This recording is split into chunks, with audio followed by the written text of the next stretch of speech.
we can think about on our way to the next is, what is something you've learned at this stop?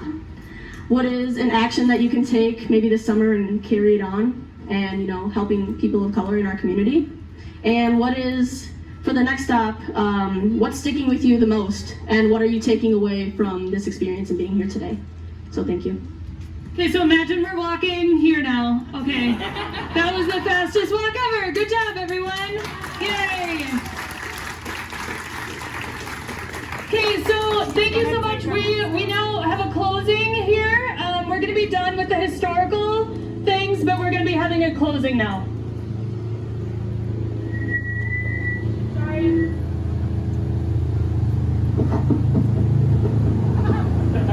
Thank you. Hi, good morning, everyone. My name's Dinshai, and I've been living in White Bear Lake for my entire life.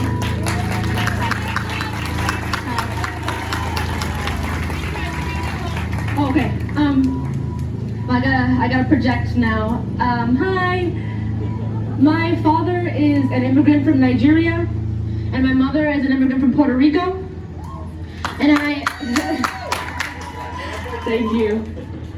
And I would like to talk about not just systemic racism, not just the racism that we can see, but the racism that people experience every day. Racist jokes, racist ideologies. Racism isn't just somebody yelling a slur at me while I walk down the street.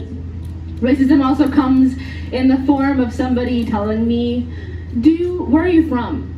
Are you really from here whenever I speak Spanish? Racism is somebody telling me that you should speak English in America, even though English isn't even the official language of America. America is a diverse, beautiful country that we should accept and that we should welcome everyone from everywhere.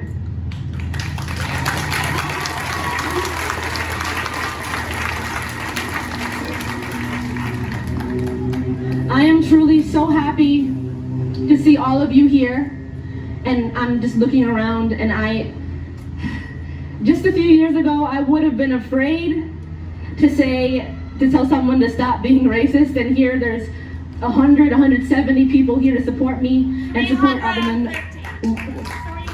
350 people.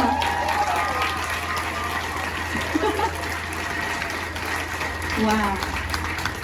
This is absolutely, I can't even tell you how amazing this is. Thank you so much for standing up for what's right. Thank you so much for using your voice, for coming out here and supporting minorities and supporting the idea of a land of the free.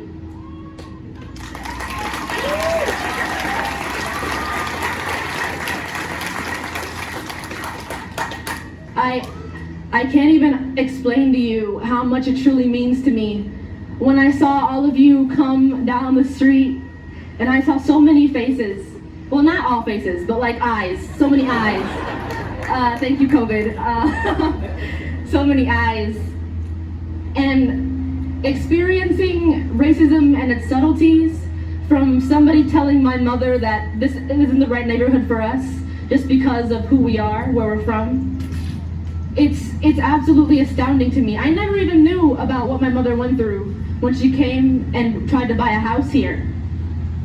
I never thought that it was acceptable to talk about racism and discrimination because I thought people would get mad at me. I laughed off every single racist joke I've ever heard until this year. I had to learn to stand up for myself, and I'm really happy that you guys are coming to stand up with me.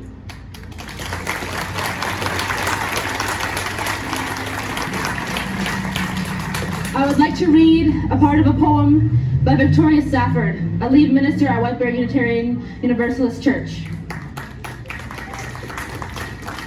Before we waste a single breath, a precious breath, life-given and God-given. Before we waste a single breath or prayer or sigh or cry or moan, wishing life would just go back to normal, longing for order, praying for peace, may we consider without flinching, with no self-deception or dissimulation or sweet balm of denial.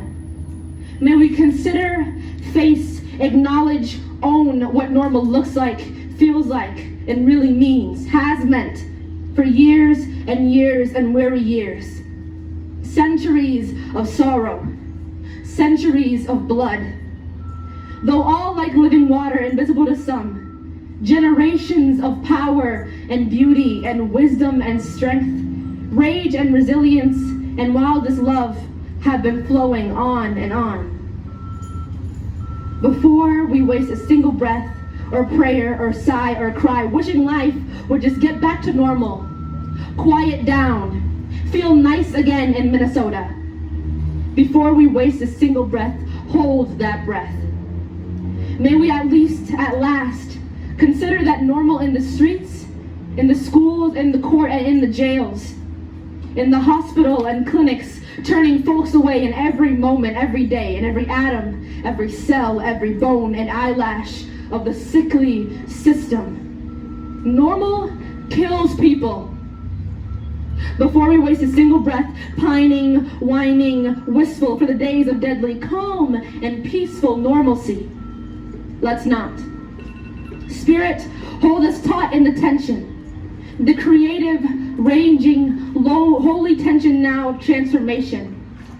May we not waste another single breath on lies. And that's what I want to ask you guys.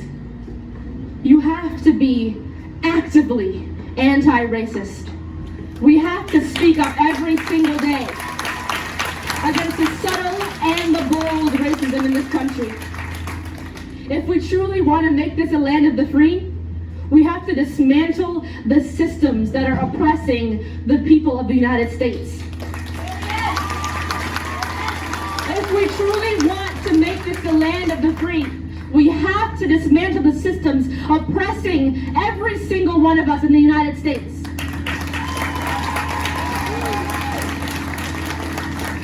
We can no longer hide behind Minnesota Nights. I can no longer hide behind Minnesota Nights.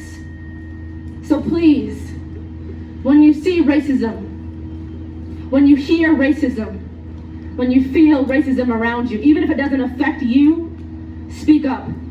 Because I know for the longest time I was too scared to. And seeing all of your faces here supporting me, I am no longer too scared to.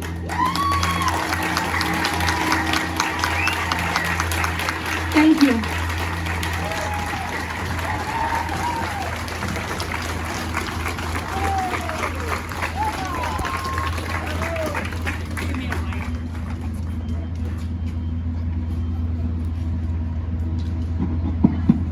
As Minchai said, not happy about COVID.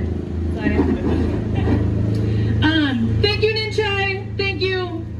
Thank you. Thank you.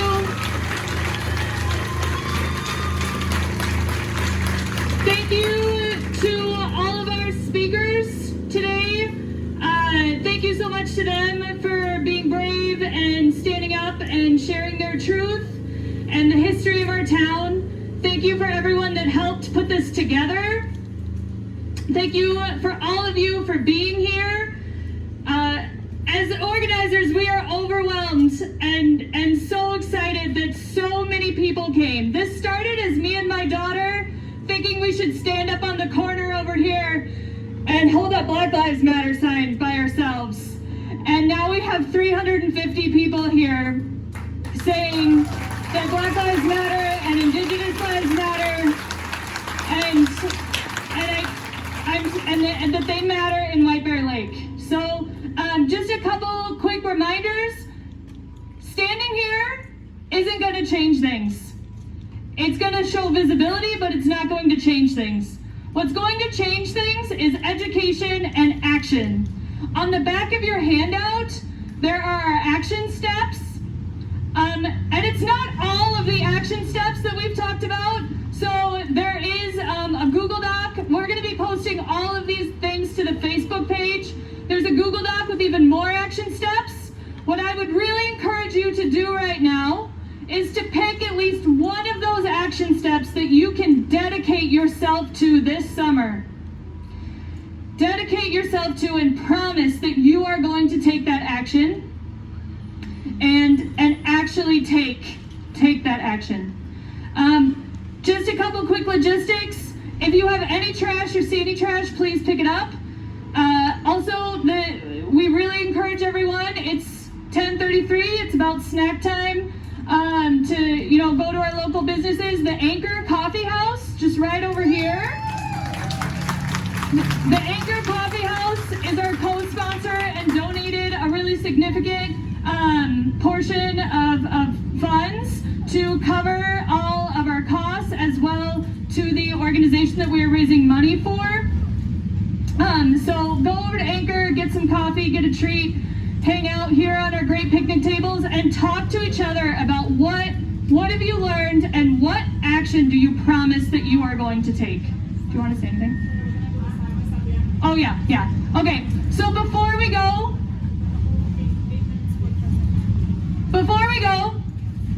and I know there are kids here and this is going to be a long time for them, but I think that's part of the power of this.